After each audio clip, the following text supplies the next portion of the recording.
Hi, I'm Lawrence Hewitt with Torchwood Coaching, and this is your 5-minute-ish coaching session. I am a practicing Stoic. In other words, I am an adherent of Stoicism. Stoicism is probably not what you think it is. It's not about simply having this sort of lack of emotion. But it is about emotional regulation and controlling one's emotion in the face of adversity. It's about understanding what is and isn't in your control. And that's what I'd like to talk about today. Um, the Stoic principle of the dichotomy of control. And the dichotomy of control, which is one of the foundational tenets of Stoicism, says that you always need to understand what is in your control and what is not in your control. And the things that are in your control, you leverage to the best of your ability. And the things that are not in your control, you have to learn to let go of, which obviously is easier said than done. But let's talk a little bit more about this. So, understanding what is in your control. Well, basically the only things that are truly in your control are your thoughts and your feelings, and then based on your thoughts and feelings, how you behave.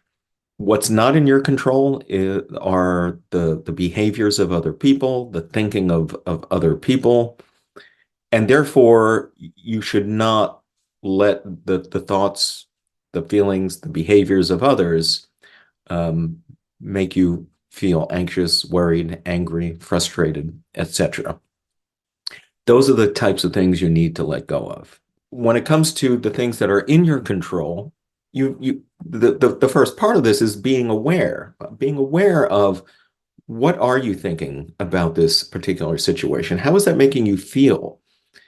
And then is this an appropriate feeling to have for what has just happened? And let me be a little bit more tangible here.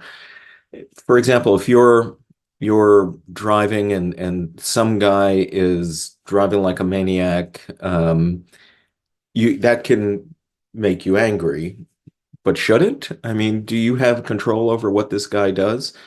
Um, maybe there's a good reason for him to be driving like a maniac. Maybe he's rushing to get to the hospital, but maybe there isn't. Maybe he's just a jerk and doesn't care about other people. Either way, it doesn't matter. You can't control that person and his driving, and therefore, sure, you say, "Geez, what an idiot," and drop it at that.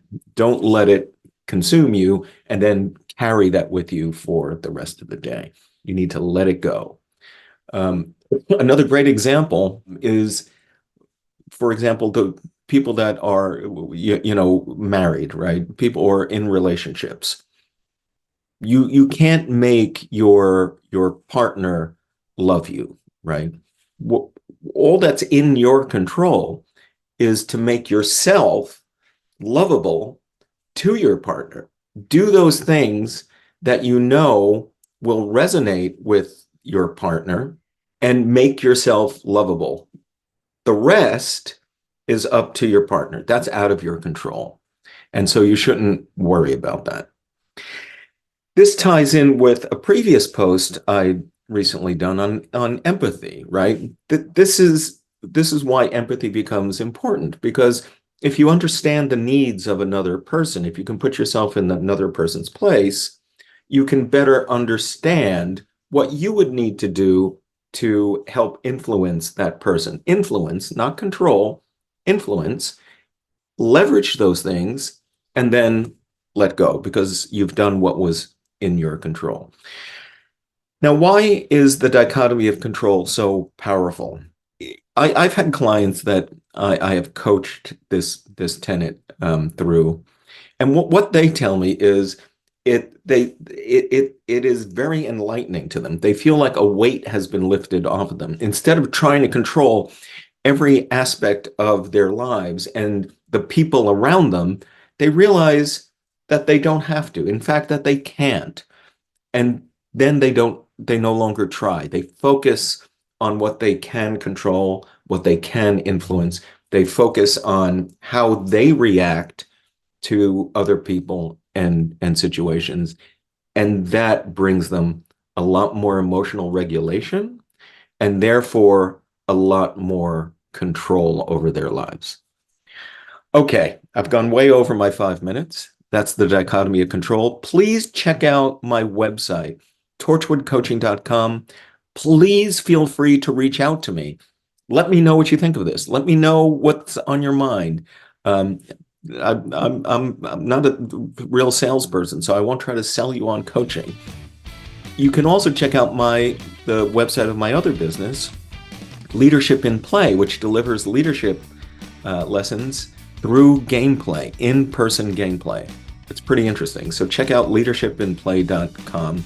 Love to talk to you about that as well. Thank you very much. Have a wonderful rest of your day.